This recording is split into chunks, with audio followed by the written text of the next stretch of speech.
With the new releases of Deltarune Chapter 3 and 4, we got to see a lot of new characters, locations, interactions, arcs, routes, and a whole new perspective of where the story is heading. I like to believe that Chapter 3 and 4 being released simultaneously was the best decision, mostly because of how these two chapters almost act like a two-parter. If Chapter 4 released, say, 2 or even just 1 year after Chapter 3, I don't think it would work or drive its point as hard as it did. Now, what do I mean by this? Well, with how I view each of the chapters, each chapter has a certain theme attached to it. Chapter 1 I see as a theme of change. If you give people a chance, if you give them the time, you can see people or a whole lot of people or a whole world change into a better version of themselves. What all stems from a group of individuals bickering over one another. After enough time, after enough changes, you get to see a change unfold. At the start, Chris and Susie become acquaintances with differences, but at the end they become friends. Chapter 2 is Growth. Our heroes reunite as they venture out into this new world and overcome all obstacles. Now with new allies who stand up for what they rightfully believe, Noel becomes more confident, Burley opens up in his mistakes. Our team grows stronger. It's a natural progression in the story. Even the villains follow this. The Queen wants to grow more darkness, Spamton wants to become bigger than himself, in the hopes he will find his freedom. All these characters want to become something more. They want to grow or learn to grow. Chapter 3 themes is the past. Tenna's whole ideal of wanting to go back to how it was before the falling of the family. As you go through this game show of nostalgia, playing retro games where the consoles still have wires still attached to the controllers, the idea of reminiscence. The fear of accepting the future, where everything feels so different, so moved on. The whole I love TV thing is almost like Tenna trying to grasp every little bit of that love he had when everyone used to watch him. Chris, your mother used to love cooking shows, didn't she? Oh, how she'd laugh glowingly along with each new recipe. Oh, Chris, remember December? Oh, that little musical prodigy. Remember when she'd grab the remote and swap it from cartoons to that wild music video channel Toriel forbid you to see? You always love to reminiscence of the past cause it was so much simpler then, and now everything feels heated. Everything just feels negative, overcomplicated, depressing. Susie has to learn that everything she's witnessed on these journeys have been mostly fictional. It's all just an illusion in the dark, having to ponder the fact that just like the past, it doesn't last. And ultimately, when we learn to accept the past, we ultimately learn to move on. There's always something that holds onto the past. And now we're left with Chapter 4, where even just starting out, we lost. We sealed the Dark Fountain, but we didn't save the day. Like this immovable object is in our way. But we have this feeling of pressing onwards. We think of a plan, we get somewhere, but we lose that as well. Like an immovable object stopped us in our tracks. You discover the Dark World, the fountain that just a walk away from you, again stopped, swooned by a immovable object. Even our first interaction when the team gets back together feels just wrong. But again, we have this feeling to press on. Again. Time and time again through the chapter, we have this feeling that something good will come out of all this, only to be thrown down to a lower level, reaching a higher up only to be dropped down to a lower low, tossed around like fate was playing with us, egging us onto greatness only to send us back to the very start. But again, we press on, despite everything, and with a few people, we learn to shine this light within ourselves, even through the darkest of times, to think that we can overcome this unstoppable force, to believe, to dream. All we need is a little hope.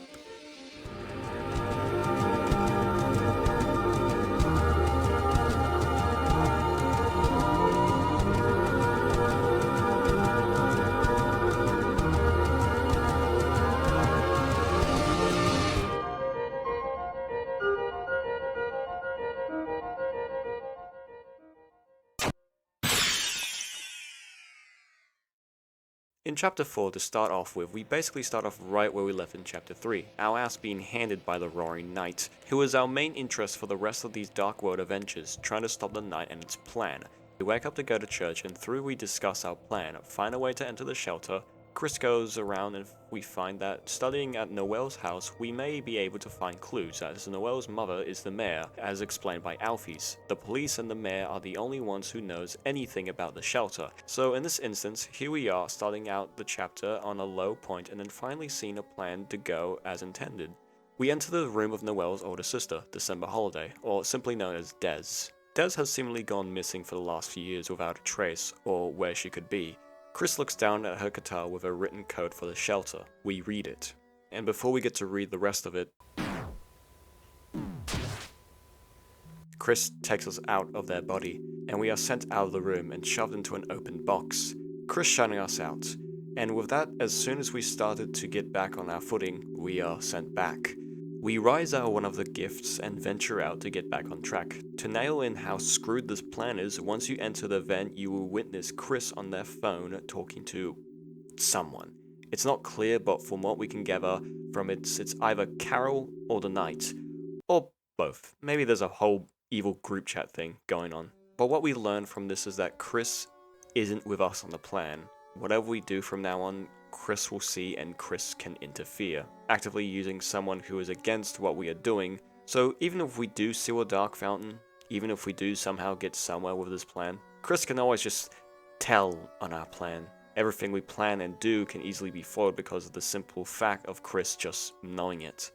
Once we distract Noelle and Susie, we make our way back to the guitar, only for Chris to be waiting for us, catching us. Noelle and Susie come in. We cause a ruckus and now Susie has the guitar.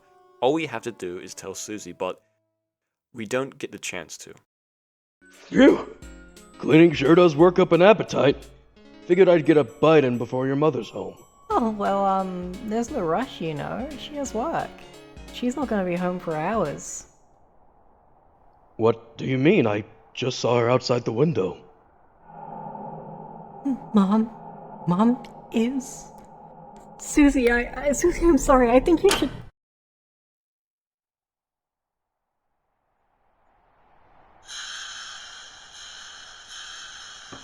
Hello, Carol. Mom, You get your hand off that guitar. She didn't know, Mom. I was the one who gave her the guitar. I told her to play it. I just wanted to hear it again. And she's not a bad person, Mom. Noelle, kitchen. Now. Hey, listen. Noelle didn't do anything wrong. It's my fault. I took the guitar and... Leave. What? You are not welcome. Leave. And do not talk to my daughter again. Hey, I can... Susie, just go. Well, guess who's taking your daughter? To the festival tomorrow, jerk! I'll be in the kitchen. And just like that, we are set back. We were so close accessing one of the codes, but we basically lost it. And now we are out here. Not to mention Noelle is being punished for the mess we caused as well. So here we are, back at the start. But before we start to think of a way to get back on track, the most unstoppable force appears. Rain. We make it back to Chris's house. Turns out it's locked, so we head back to the church where Torio is taking her choir practice, and lo and behold, our next Dark World adventure. And like we always did, we face the darkness head on, jumping into obscurity, and we land into this new Dark World, a giant chapel, a church home to the prophecy. We enter and immediately find the Dark Fountain, but standing in our way is the Roaring Knight. Chris alone goes up to the Knight, but from the sheer amounts of projectiles and the plan, there was never a way we could ever get past this point. It was too easy, too soon. And so we are set down, crashing through glass as we fall, and once again, we are back at the bottom. The scene is a reminder that our Dark World adventures do really affect what happens in the Light World. As Chris starts bleeding, Susie tries to heal Chris before Rouse rushes and heals both of them. Rouse sort of just brushing off Susie's attempt, just saying that if anything wrong were to happen, just leave it to Rouse. It pushes Susie the wrong way. Just right when we leave the area, Susie suggests we pose like we did on all of our adventures. And even a scene this small is an awkward moment with Rousey rushing in front of them afterwards. This chapter seems to explore the disconnect between the group. Going into the Dark World, it definitely feels like we're getting to see more personal/emotional narrative, seeing every person in the group's personal struggles and beliefs. In this moment of awkwardness and uncertainty, we press on, like we always do. This section we come across the main recurring event in this chapter, the prophecy, the same one Rousey told us about all those chapters ago, now being seen in its full, descriptive detail. Even our first interaction and Rousey's responses, we know that something within the prophecy is a bit too real. It doesn't seem to be a fairy tale that most fantasy stories are. This one has tragedy sprinkled in through it. With each chapter, you get the respective antagonists to go with it. Chapter 1, the king. Chapter 2, the queen. In Chapter 3, while you might argue it's Tenor, he is by far the least antagonist-like of our bunch. He's just a tragic character trying to recapture the good old days, so it's why I'm giving the antagonist role to the Knight. The Knight is by far the most shocking part of Chapter 3 and lays out everything going forward from here on out. It really makes an impression. Whether it's with or without the Shadow Mantle, whether you win or not, you've only taken away a small slice of its true potential. The difference in power between you and the Knight, it's a frighteningly large crevice. So much that the other villains are only following in the footsteps of the Knight, despite never seeing it. And on top of that, all these Dark Worlds were made by the Knights, well, except in Chapter 3. But this is their domain, their fountain, their world.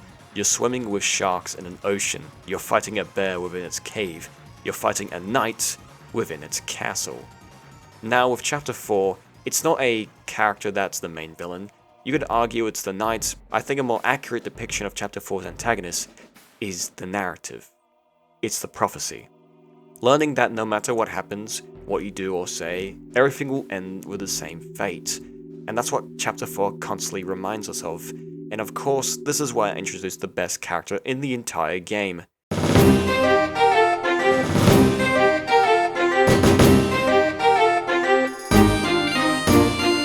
Gerson Boom. Now this beautiful bastard appears after we run away from the dark spawns. Afterwards he joins our party and absolutely thrashes the battlefield. If you could describe this genius in one word, it'd be lad. Truly impeccable character, and is the main reason to why I'm really making this video. I just need to talk about this guy. So let's talk about him. Gerson Boom is a really important character to this chapter and its theme of hope, which is shown with the interaction between him and Susie. Gerson's one of the main reasons Susie overcomes her arc in this chapter. As we see in his secret boss fight, Susie is so much more than even she probably knows. First of all, Gerson brings a light to the group when they're at their lowest. He saves them when we're running away from the spawn. His study room acts as the hub for the chapter, a nice warm, safe haven where enemies you've encountered can enjoy the warm library, heavily contrasting with the cold blue and darkness that's shown throughout the chapter. And he does a lot more, which I'll touch upon soon. Gerson in the Deltarune verse is an author and a mentor figure with his famous book series Lord of the Hammer, which is implied to be a novel series based on the Deltarune prophecy. Time and time again, we see Gerson actively destroying the glass that shows the prophecy, almost like he actively rejects it. Gerson in the scenario basically becomes the hero of Chapter 4, actively fighting against the prophecy. He acts as the good weighing out the bad, always showing and telling the game that there's always another way. If you look at something from a different perspective, you may experience a different outcome. And he pushes this philosophy on us throughout the chapter, encouraging us. Heck, even showing us pity, knowing we're trying our best. He's the Good Samaritan. Once we exit his study session and explore the Dark World, we come across and battle Jackenstein. In this battle, the whole place is pitch black. The only way to progress is to light up our soul into dealing with Jackenstein, and after the funny we win the battle, and it's no longer dark. Jackenstein runs away and hurts himself. Susie, still attempting her healing magic, is stopped by Rousey again. Rousey attempts to heal Jackenstein, but it's not working, so Susie walks off and Gerson appears, asking Susie what's wrong. Susie tells Gerson she wants to give up on healing, sticking to her roots, being the scary mean girl, hurting people. This scene almost reminds of how Susie began her arc, just being the mean girl, and even in Hometown, Susie's still portrayed as the mean girl. Gerson has none of this and scolds Susie. Susie reacts to this and Gerson gives her a lesson, making Susie try. And try she does. Susie then heals Jackenstein with Rousey being surprised. Susie mentions it was the old man who helped her, only for Gerson to be gone. This leads the gang to believe that Susie did it all by herself, Gerson taking none of the credit, which makes Susie believe in herself. After we get the climbing gear, we're free to explore more of the Dark World, and if you read the passage on the magic axe, you will eventually come across the golden piano, and you go through the Dark World, you find the 3 hidden keys that when played together will give you the melody that will unlock the passage to the magic axe. If you interact with it, Gerson will approach Susie, seeing how she was the one who wanted the axe. Gerson tests Susie and explains, if you want to have this, you're gonna have to take it from me, and this is where the fight begins. Susie alone versus Gerson. In this fight, this is where we get to see the peak of Susan. In this fight, this is where we see the peak of Susie's and Gerson's relationship, the mentor and the student.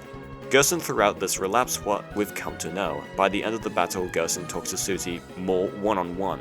Gerson asks, "But you, my dear, I see a story lit up in your eyes. Burning bright, burning black, burning up everything. The bell is ringing now. Seems we've reached the final rounds. So, how do you think it all ends? No, wait. How do you want it to end?" An ending, huh? If I could choose, I guess, I wouldn't have an ending. It's just better if stuff just goes on forever, right? Well, ain't that something? At this late hour, with the bells ringing out their justice, you choose eternity. But there is one thing that can override the dark. A white pen, known as hope. Miss, I believe this is what you hold. Me? Nah, Chris has the pen. My weapon's like airbrushed or something. Is that so? Is that so? Gerson essentially gives Susie an opening eye. Throughout the chapter, we know Gerson disagrees with the prophecy, believing the personal change in an individual's life can be one's own. Not by an unknown force, not by the narrative, not by a story, but by themselves. Gerson tells Susie that she has the capability of changing this whole thing around. She is the key for change. And when we relay it back to chapter 1 and its theme of change, you really get to see Susie's character at its highest in this chapter. It's heartwarming just to see how much she has grown. First shrugging off kindness as a weakness, but learning that it's one of her strongest attributes. As we see Susie's soul is represented as green, which in Undertale is labeled as the soul of kindness. It's a really nice contrast. A character who never knew the extension of kindness, once she finds it out, the kindness in her shines brighter and more predominant than those who perhaps have always been kind. And Gerson showed her that, showed her true potential, showed her that despite being depicted as the brat, the mean girl everyone is afraid to bat an eye at, is at her core the most powerful emotionally. Gerson even pushes this as trying to make Susie rely on herself, taking away your healing items instead resulting to self-healing magic. And that all pays off as her healing is the thing that made her win the fight as she distracts Gerson, finally ending the battle. Knowing she has that determination, that willpower, that drive, the chalk to rewrite her own destiny, she holds on to that. She holds on to that hope. After we finish our adventure in the Dark World, we face the knight again. The knight scolds us and throws knives after knives at us, and Susie with her determination tries to catch up the knight up the stairs, until the knight escapes. The gang stuck as they struggle to open the door, until we leave the Dark World to find clues. We enter a few rooms within the church. Susie enters the church office, and when she looks through the drawers to find the key for the door, but instead she finds something else. A hammer in a case filled with dust. We realize that is Gerson. Gerson isn't a darkner, he's a memory. Susie is obviously frightened. She basically just discovered a corpse. The old man's ashes comes as a realization. The short time Susie got to know Gerson, the knowledge she got to know about herself, the one to make her see the hope in the darkest of times, is no longer here. Or more, he never was. But even if he knew he wasn't there, he still helped us, and we help him in this moment too. If you remember in chapter 4, Gerson tells Susie to write a letter, almost like a lost memory. A reminder that even though he's gone in body, he's still here in spirit. And Susie writing that letter solidifies that. After we leave the office, we have to find another way to open the door. Susie then decides that perhaps to find an answer, she has to make her own dark fountain. And that she does. We enter this new world. It's familiar, but off. Color palettes are different. Enemies that were stoned in the previous fountain are now the ones who attack us, and vice versa. Chris and Susie ventures into this new dark world where we come across the prophecy again. It's relayed to us, but something is clearly off. We're left on this wild goose chase as the prophecy repeats the phrase, "Love finds its way to the girl." Seemingly in an endless chase, we finally see the continuation of this, the last prophecy, the story's end. To save the world, there is only one way.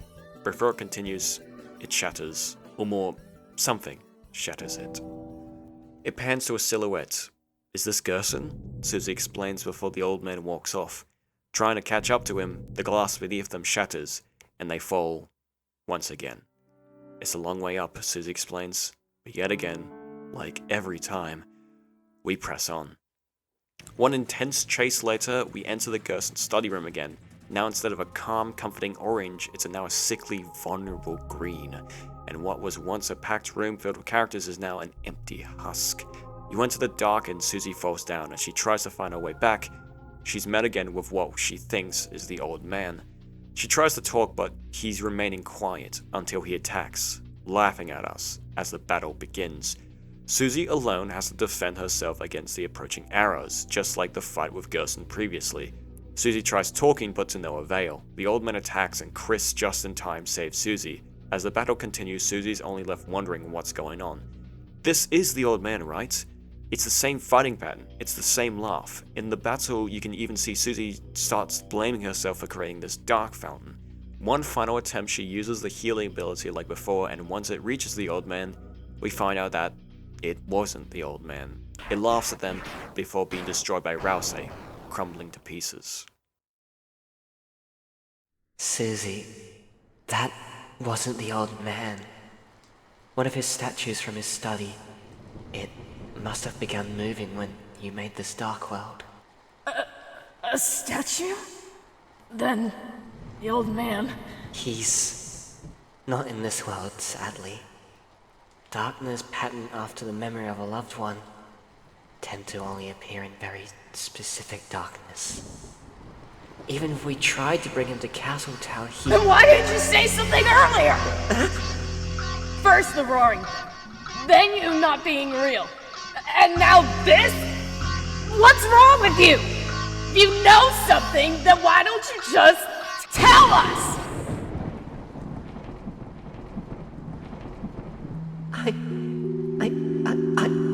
I'm sorry. I know so many things. I know so many things. I don't know what to say them.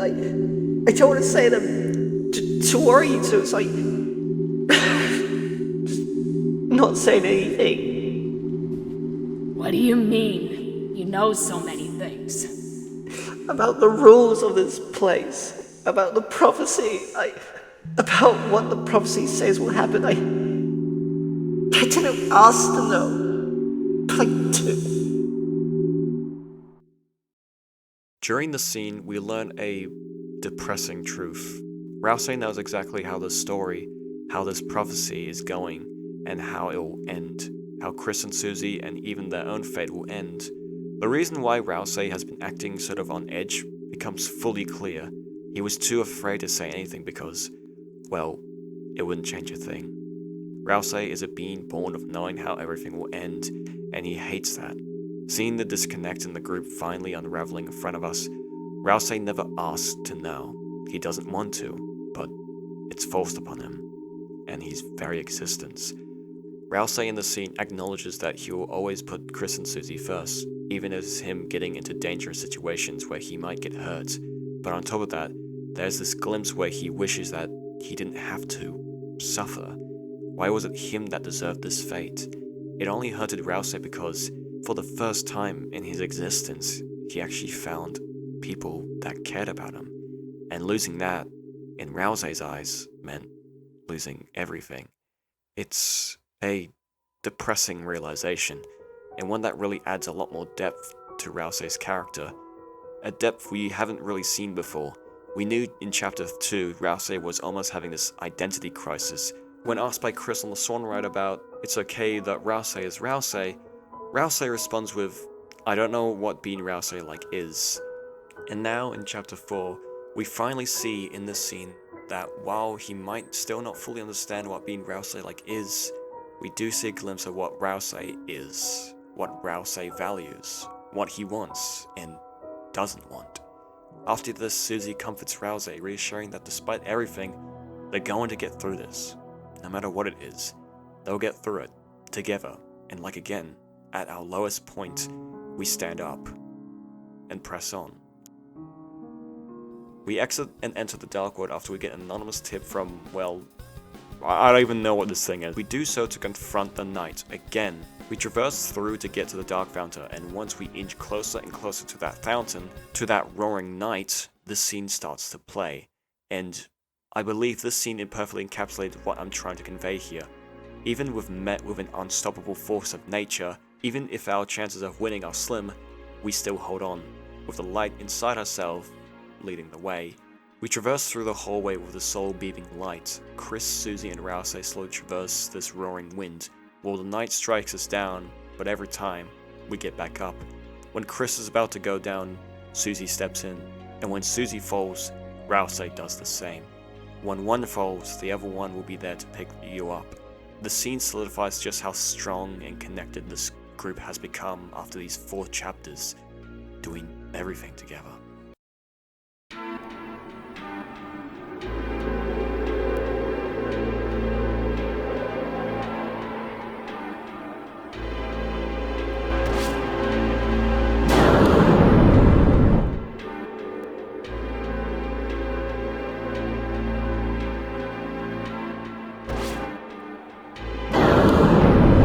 Susie!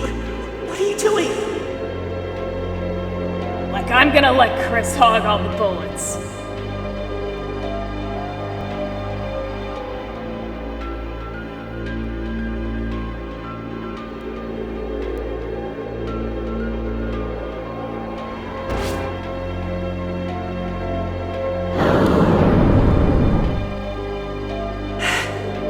Susie, Chris. As long as there's any pain I can take in your place, I'll be there, okay?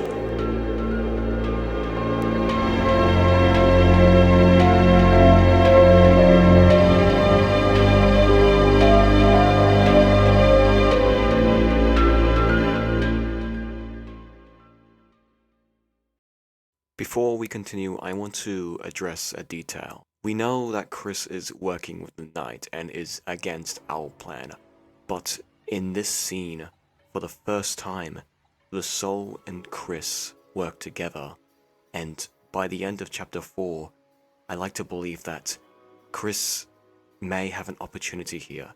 During the events of Deltarune, we see that Chris's use the Soul for their own benefits, and we can see that they do not like when the Soul controls them. But in Chapter 4, and in this scene specifically, we can see a more collaborative work between the Soul and Chris. For example, when Susie's fighting alone in the dark, Chris uses the Soul to find Susie. And in this, in the dark, Chris uses the Soul to shine a light through. And by the end of Chapter 4, we learn that the Soul is the main reason we can defeat an unstoppable force. With Deltarune's whole theme of your choices don't matter, I believe that Chapter 4 is the turning point of that. So in the first time in this entire journey, Chris may have an option this time. After that, we are finally met face to face with the Roaring Knight. While the Knight may have made easy work with this group has become stronger. This group has become something way more than everyone else expected. The Knight, while I'd say isn't threatened, do realize that this group have become a real threat to their plan. So when Susie points out that they only need to close that dark fountain to stop the Knight laughs at Susie, realizing to destroy the light, they need more darkness. And what better way to make something darker than dark? Don't summon another dark fountain!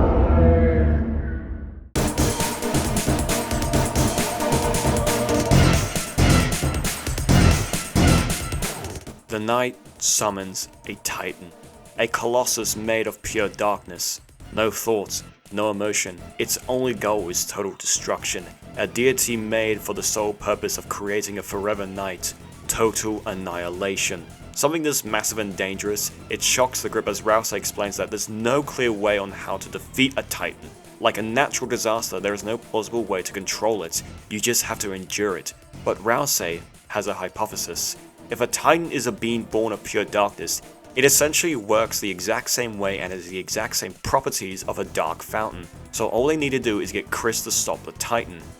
Before we confront it face on, we enter a battle with these enemies called spawns. These introduce a new mechanic where instead of avoiding them, we instead need to get close enough to these spawns to banish them, using the light as a weapon to ward off the darkness.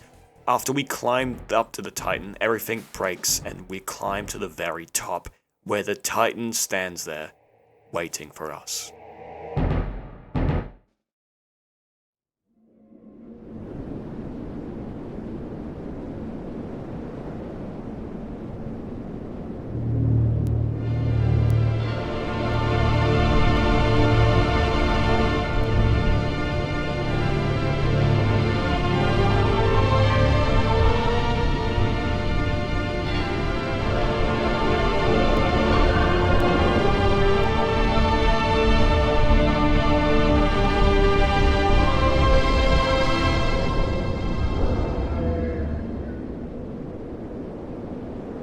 Chris? Rousey? Let's go!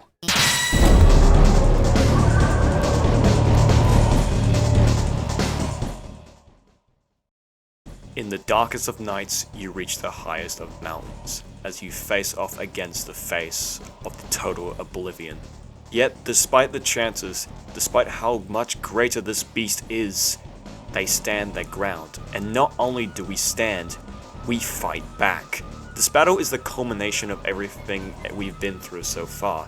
Every time we found ourselves in the deepest dark, we picked ourselves back up and found the light at the end of the tunnel. And now we're here facing something that is darker than dark, but vice versa, we shine brighter like we've never shined before. Using our soul to deflect and banish the spawn away, once again gain enough TP, we can unleash, sending a bright light into the darkness, weakening the Titan to where we can do some real damage. Of course, it's not an easy fight, and it wasn't designed to be an easy fight.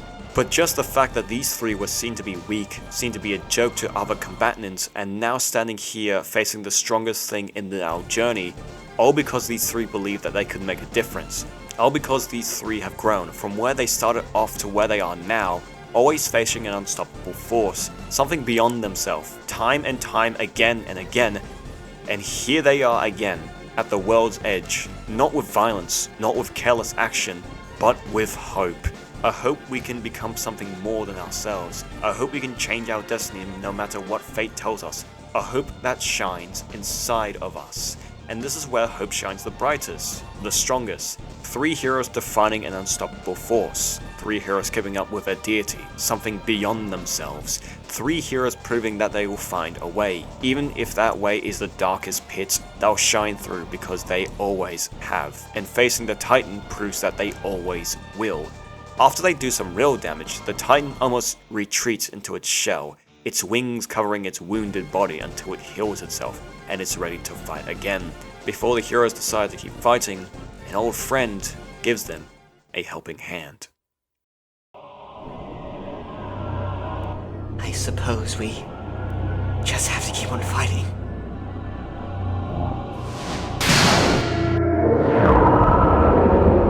What are you all giving up for? You're not out of ideas yet, are you? Old man! I thought you were... I was looking for a change of scenery, but this is a bit ridiculous. Come on, let's get this fella. Yeah!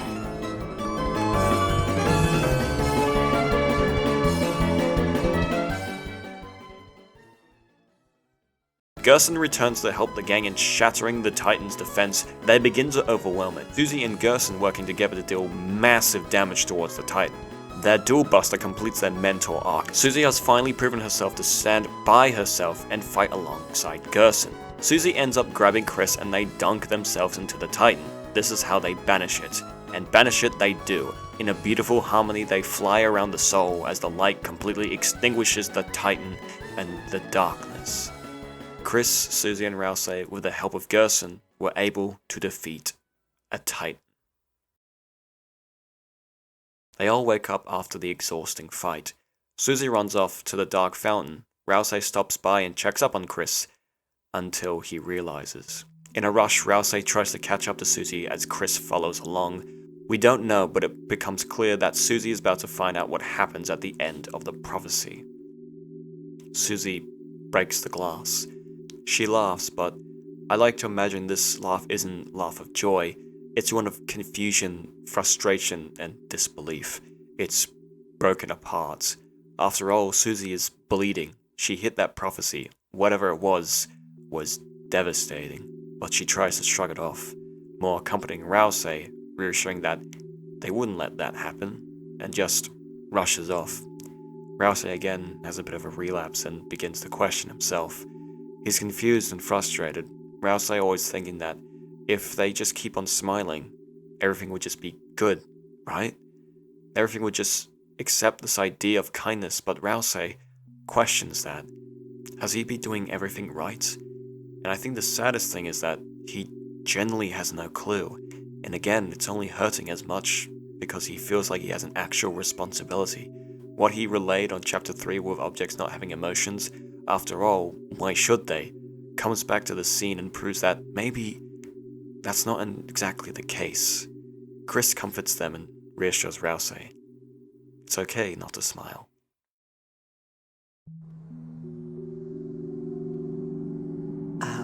Chris. You were cool when you played that piano earlier.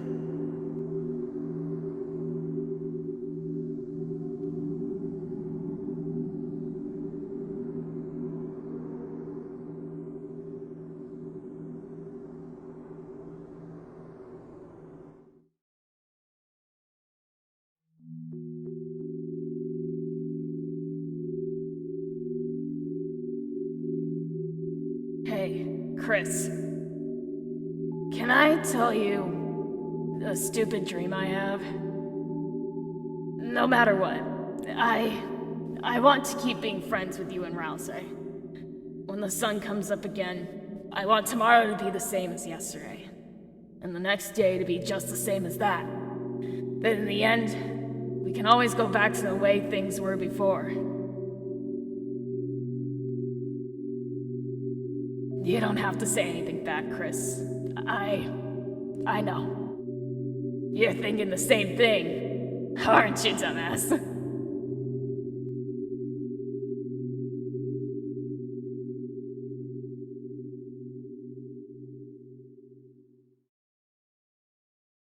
After that tiring day, we finally end up back in the light world, with it being completely night outside. With the rain now passed by, we exit the church and go to Chris's house. Whilst we aren't close to getting to that bunker open, we now know that eventually we will. They've been through hell and back. Nothing will stop them, but enough of that. Chris and Susie deserve their rest. As they enter Chris's house, Chris and Susie walk in on a drunken Torio dancing with Sans. Now, wow, such a funny scene, right? But it's quite the opposite. In this, you can see Chris feeling genuinely upset, as they look down and turn away when Susie looks at them. Susie looking at someone who took her in when she was feeling down, someone she looked up to with high regard, now just a wine mom drinking her problems away.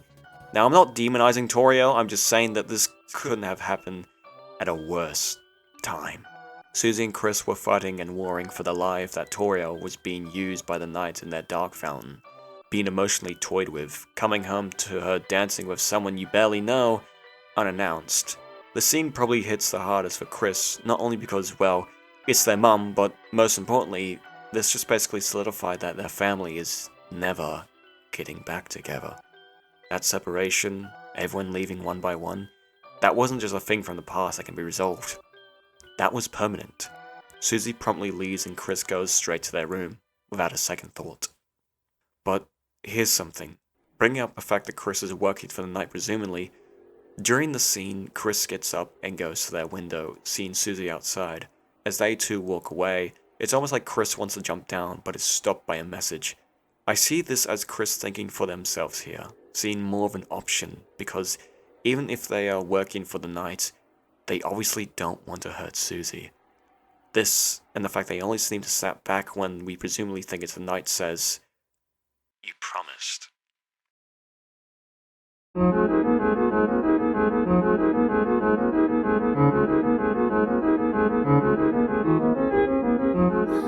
Watching the credits roll, you listen to one of my favorite tracks from the soundtrack, Never Ending Night. Just this overwhelming, emotional track that really emphasizes this journey that you've all come to see. A track that rewards with how far you've come but anticipates your journey moving forward. Deltarune Chapter 4 has a lot of key moments where we fall down, we get thrown around, but we find a way to pick ourselves back up. Not just in those small instances, but also in scenes like Gerson and Susie, letting go of this idea of being something that's not ourselves, believing a lie only talked about by others, a false representation of ourselves, and instead of accepting that, we fight against that, finding who we are inside, not through force, but through hope. Which, if this game has taught us anything, is that everything and everyone can be something greater than themselves. Someone can become their better selves, someone can believe in a brighter future, someone can learn to love one another, to accept one another. It teaches us that no matter what happens, in the darkest of times we can shine the brightest. All we need is just a little hope.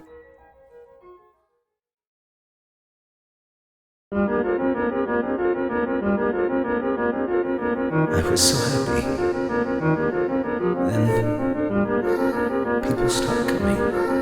It's like nothing I've ever seen before. This world.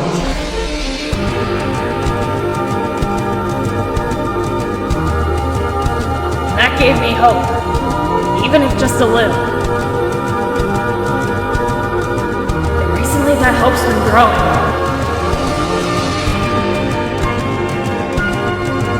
I wish Des could see this. That's all I wanted to see. Can't think I'm gonna be the toughest thing you'll face, but next time, you'll be ready. So until we see fate with our own eyes, let's believe too.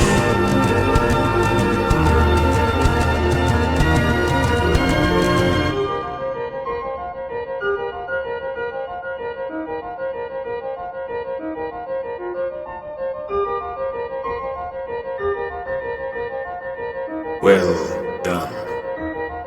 The halfway mark has been attained.